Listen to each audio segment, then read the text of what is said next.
Hello, I'm Dr. Reimer, the director of the Dorothy Gerber Strings Program, and I have your practice tips for today. Our topic today is practice tools, which is, you could also think of as practice buddies. They're like friends who help give you feedback so that you know how to get better. So let's talk about three of those practice tools today. The first one is our friend, the mirror. The mirror helps us see some things that we might not see otherwise when we're playing our instrument. So one of the ways I like to use a mirror is to work on my bow angle. Sometimes when we might play a bit like this.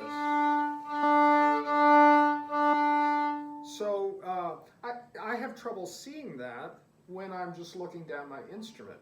If I turn towards the mirror, that can help me see if my bow is going straight or crooked.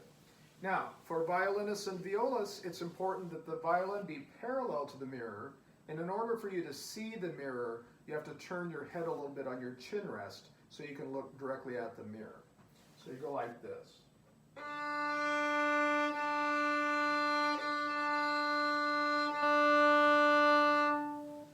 So when you see that your bow is going crooked, then you can adjust to make sure that it goes straight. And the end result is that your tone is going to be much better when you do that. All right, another good practice buddy is the metronome. I know a lot of you use a metronome already. You can get something like this, or you can use a metronome app or something on a computer or phone. So one of the ways to use a metronome is just to set it to a speed that is good for a piece of music that you're playing. So let's say like Twinkle Twinkle Little Star, we're going to choose this tempo, and then you want to count off before you start so you can play exactly with the metronome. So here we go. 1, 2, ready, play.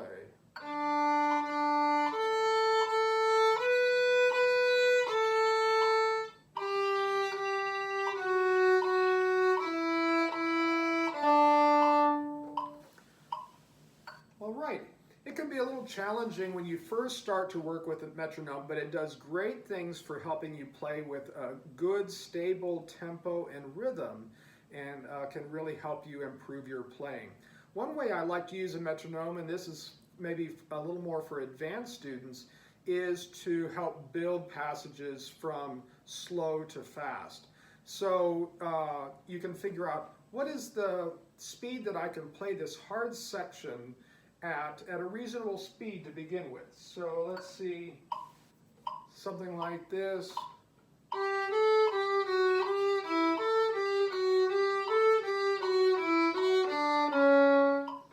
Okay, and once I've got that down really well, I can raise the speed a bit and see if I can now do it at that speed, like this.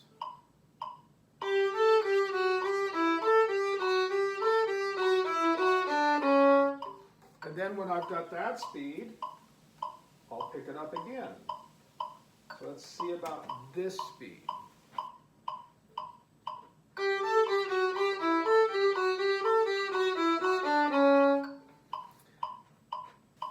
So you can keep doing that, and the way I think of it is like setting a new personal record. So in my practice, I try to get past the top speed that I did at the last practice session and keep building that. And in no time, your fingers and your bow are flying along with accuracy to really impressive speed, and that can help you play some of those really quick pieces of music. All right, our last practice assistant is something like a phone or something that records you when you're playing.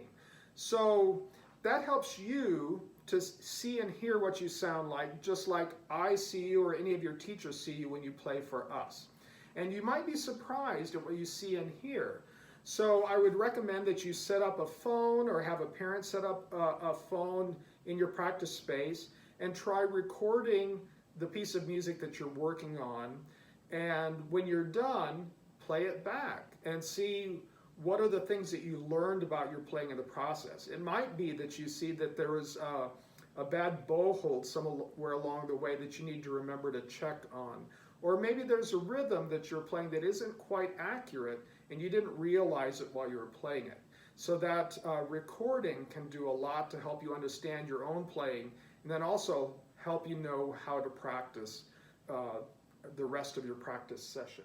These practice assistants are the mirror, the metronome, and a recording device, all very helpful for you improving your playing. So I hope this was helpful to you. Hope you use some of those tips in your practice this week. Happy practicing.